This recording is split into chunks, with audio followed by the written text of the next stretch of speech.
उद्योग जगत के महानायक रतन जी टाटा का निधन देश के लिए एक अपूरणीय क्षति है।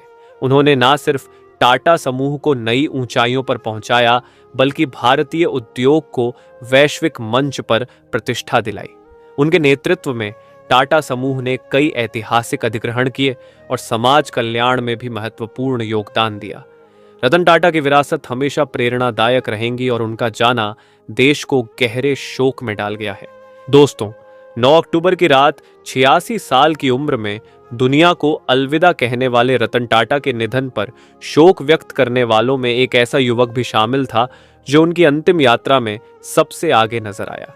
रतन टाटा के सबसे करीबी सहयोगियों में से एक, उनके भरोसेमंद सहायक शांतनु नायडू रत्न टाटा की उम्र के आधे से भी कम थे, लेकिन दोनों के बीच एक अलग ही रिश्ता था, एक अलग ही प्यार था, एक ऐसा लगाव था जिसे शायद शब्दों में बयान नहीं किया जा सकता।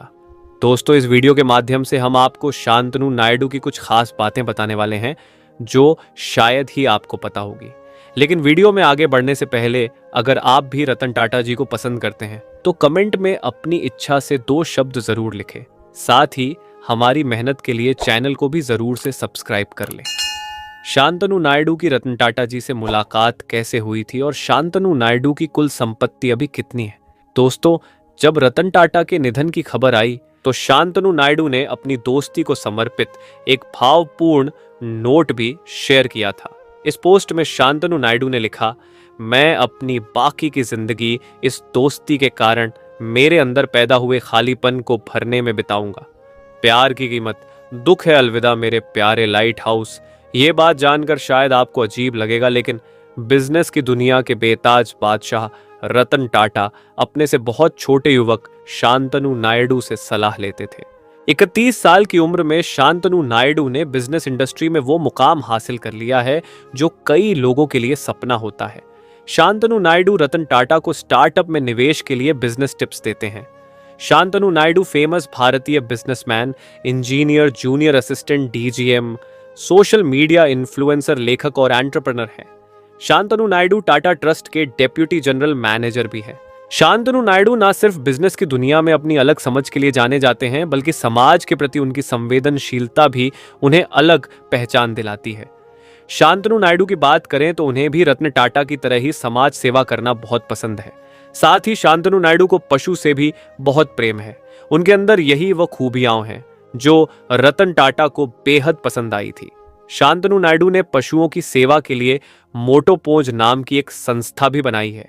यह संस्था सड़कों पर घूमने वाले कुत्तों की मदद करती है। शांतनु नायडू जून 2017 से ही टाटा ट्रस्ट से जुड़े हुए हैं। नायडू के नेतृत्व में मोटोपॉज ने 17 शहरों में विस्तार किया और 8 महीनों में 250 कर्मचारियों को काम पर रखा है, जबकि एक छात्र संगठन के रूप में उनके पास शुरुआत में कॉलर बनाने के शुरू में पर्याप्त फंड तक नहीं था, इसलिए उन्होंने बेसिक मटेरियल के रूप में डेनिम पैंट का इस्तेमाल करने का फैसला किया था, जिसे वे अलग अलग जगहों से इकट्ठा करते थे। इसके बाद उन्होंने साल 2021 में गुड फेलो नाम से एक वेंचर शुरू किया था, जिसका मकसद बुजुर्गों को सहायता प्रदान करना था। इसके अलावा शांतनु नायडू अपने लाइट हाउस नामक एक पुस्तक भी पब्लिश कर चुके हैं। शांतनु नायडू का सपना तब साकार हुआ जब रतन टाटा ने उन्हें फेसबुक पर आवारा कुत्तों के लिए रिफ्लेक्टर युक्त कॉलर के बारे में उनकी पोस्ट देखने के बाद एक मीटिंग के लिए मुंबई बुलाया। यहीं से दोनों के बीच एक गहरी दोस्ती की शुरुआत हुई, क्योंकि रतन टाटा खुद भी एक पशु प्रेमी है। इस बीच दोनों के बीच सामाजिक मुद्दों पर समान विचारों ने इस रिश्ते को और भी मजबूत किया।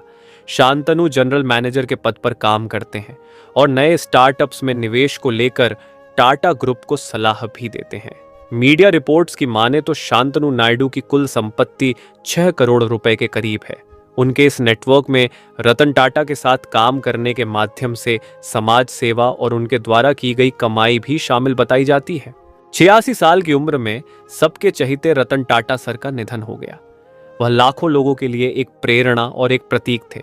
राष्ट्र निर्माण में भी उनका महत्वपूर्ण योगदान रहा। टाटा सन्स के मानद चेयरमैन रतन टाटा का यूं अचानक चले जाना हर किसी के लिए एक बड़ी क्षति है। पूरे देश में शोक की लहर है। दोस्तों, वह भारत के सच्चे सपूत थे। देश के अनमोल रत्न के अंतिम दर्शनों के लिए काफी भीड़ उमड़ी, क्योंकि रतन टाटा सिर्फ पैसों से ही अमीर नहीं थे, बल्कि दिल से भी अमीर थे। रतन टाटा एक उत्कृष्ट परोपकारी, जिनकी भारत के समावेशी विकास और विकास के प्रति प्रतिबद्धता सर्वोपरि रही। रतन टाटा अटूट ईमानदारी और नैतिक नेतृत्व के पर्याय थे। टाटा को एक बेहतरीन और ग्लोबल ब्रांडी बनाने में उनके कंट्रीब्यूशन को कभी नहीं भुलाया जा सकता। उनकी सरलता, उनकी सादगी, यही उनकी जीवन की मुख्य विशेषताएं थी और उनके जीवन की प्यार की कहानी भी बड़ी दर्दनाक है। उन्हें भी प्यार हुआ था, लेकिन उनकी प्रेम कहानी अधूरी रह गई।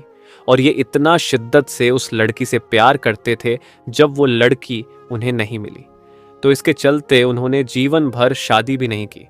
अब जरा सोचिए इनका कमिटमेंट कितना मजबूत रहा होगा दोस्तों। 1962 के भारत और चीन युद्ध के समय में रतन टाटा को अमेरिका के लॉस एंजल्स में एक लड़की से प्यार हुआ और वह शादी की तैयारी कर रहे थे। तभी अचानक उन्हें वापस भारत लौटना पड़ा, क्योंकि उनकी दादी की तबीयत ठीक नहीं थी। रतन टाटा को लगा था कि जिस महिला से वो प्यार करते हैं वह भी उनके साथ भारत आ जाएगी, लेकिन रतन टाटा के मुताबिक 1962 के भारत और चीन युद्ध के चलते उनके माता पिता उस लड़की के भारत आने के पक्ष में नहीं थे और इस वजह से उनका रिश्ता टूट गया। इसके बाद उन्होंने जीवन में कभी शादी नहीं की। जरा सोचिए, एक लड़की के प्यार के लिए ये अपना पूरा जीवन कुर्बान कर सकते हैं, तो अगर उससे शादी करते तो उसे कितना बखूबी से निभाते।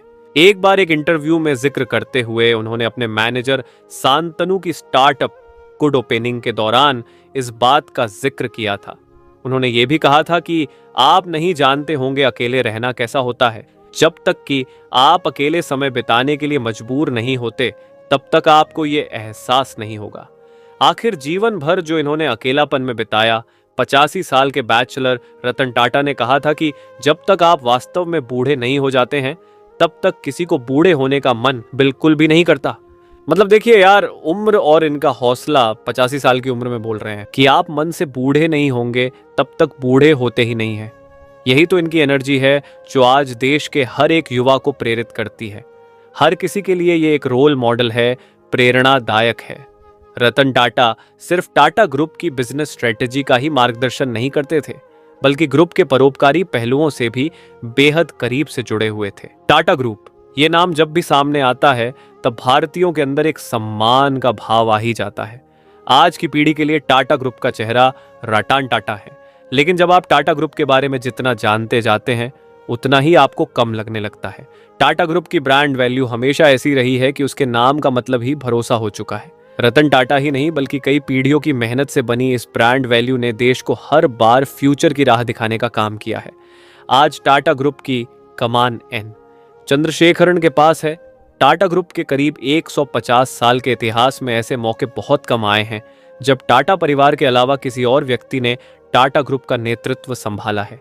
इसमें एक और चर्चित नाम है साइरस मिस्त्री का, जो टाटा ग्रुप के सबसे बड़े हिस्सेदार शाहपुरजी पालोनजी ग्रुप के परिवार से थे। हालांकि टाटा ग्रुप में लंबे समय तक उनके कामकाज को पसंद नहीं किया गया था और उन्हें अपना पद छोड़ना पड़ा था। दोस्तों, वीडियो में इतना ही। आपको क्या लगता है, कौन बनेगा टाटा ग्रुप का उत्तराधिकारी? हमें कमेंट करके जरूर बताएं और साथ ही वीडियो को लाइक करते हुए चैनल को भी जरूर से सब्सक्राइब करें।